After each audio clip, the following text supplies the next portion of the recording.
The timeline is dictated by the statute, and the city is penalized if it does not immediately release the record. So any inference in the briefing that the city acted in haste for some undue purpose is absolutely not the case. The city is obligated to immediately release the records.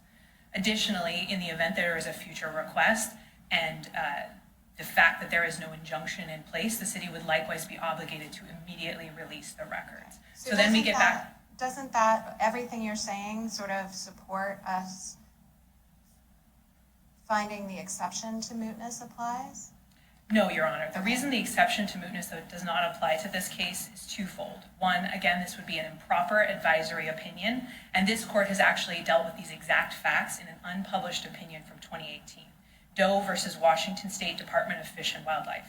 This court rightfully equated a permanent injunction in a PR case that would be issued without knowing the requester as a prohibited advisory opinion and declined to do so. Did you cite Doe in your pleadings? No, Your Honor, I did not. It was not discovered until after the fact.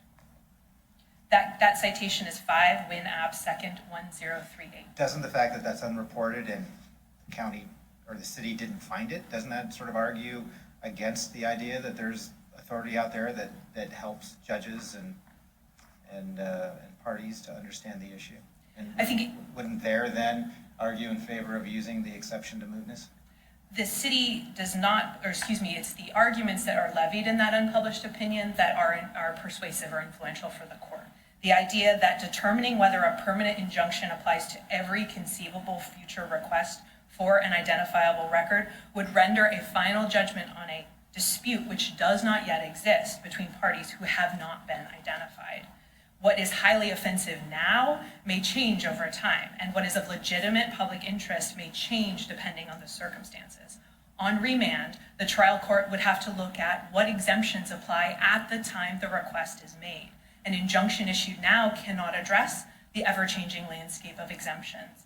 Moreover, exemptions constantly change based on who the requester is. The media gets access to more than a member of the public.